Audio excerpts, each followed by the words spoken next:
نقطة البداية في إصلاح النفس الشعور بالحاجة إلى إصلاح النفس. إذا واحد ما شعر بهذه الحاجة، إذا واحد شعر أنه كامل، لأن الإنسان يحابي ذاته، هاي طبيعة الإنسان.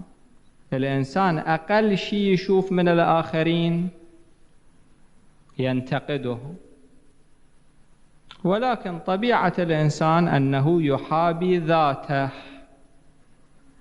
لا يشعر بالنواقص التي في ذاته، يشعر أنه كامل. وإذا واحد شعر أنه كامل ما إله دافع للإصلاح. فالمهم في البداية أن الإنسان يشعر بأنه ناقص، أنه محتاج إلى إصلاح نفسه، أنه محتاج إلى تغيير نفسه. هذا في البداية. بعد هذه البداية نأتي إلى المقامات التي ذكرها علماء الأخلاق، وسموا هذه المقامات بمقامات المرابطة.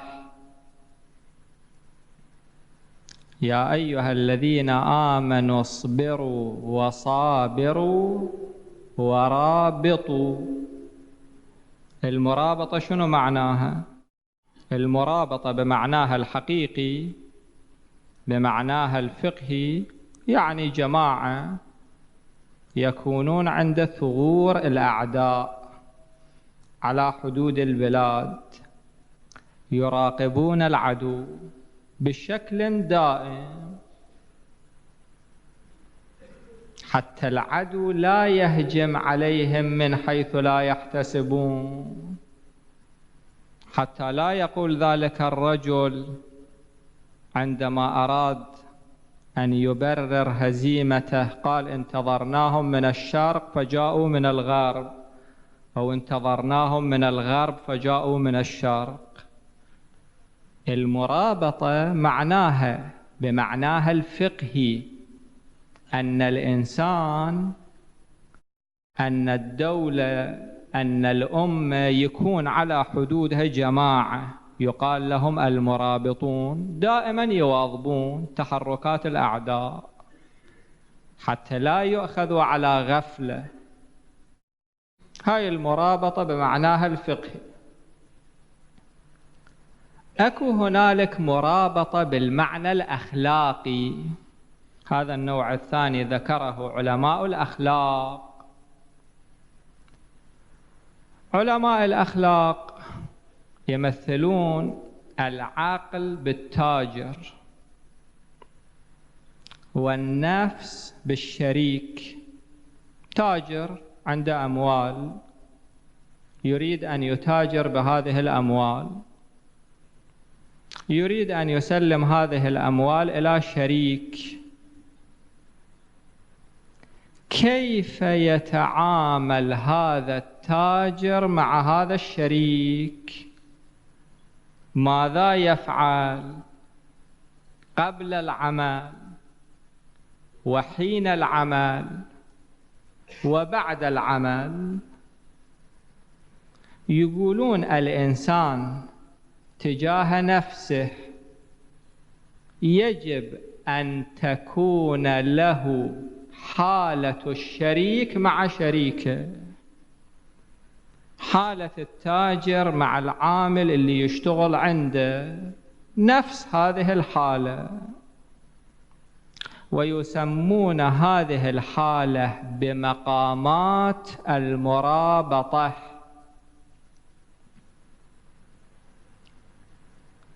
المقام الأول من مقامات المرابطة المشارطة. مشارطة شنو معناها؟ معناها التذكير، وأخذ العهد وأخذ الميثاق. عندما تجيبون عامل في محلكم تذكروه بما ينبغي بما لا ينبغي. ما هي بنود الاتفاق بين هذا التاجر وهذا العامل؟ يأخذ عهد منا على ما ينبغي أن يعمل وما لا ينبغي أن يعمل. هذا يقال له المشارطة.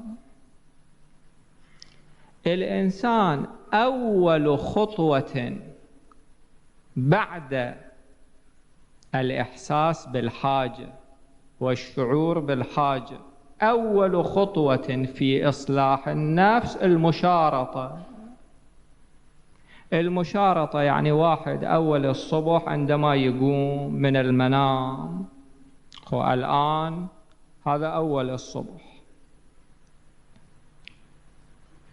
في هذا اليوم يجب أن يعمل ألوف الأعمال. إحنا في اليوم الواحد نعمل ألوف الأعمال، ربما نعمل في اليوم الواحد ملايين الأعمال، لأن كل فكرة هذا عمل، حركة في داخل النفس. الحركة مو لازم تكون خارج النفس، كل فكرة هذه عمل، كل نظرة هذه عمل، كل خطوة هذه عمل، كل كلمة هذه عمل. وإحنا في هذا اليوم يجب أن نقوم بألوف الأعمال، بملايين الأعمال. لعله الإنسان أول الصباح يذكر نفسه، يفكر، يأخذ من نفسه العهد والميثاق.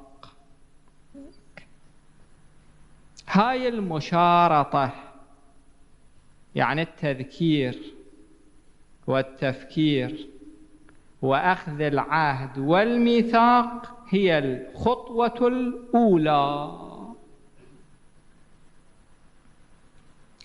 إذن المقام الأول من مقامات المرابطة التي يذكرها علماء الأخلاق المشارطة.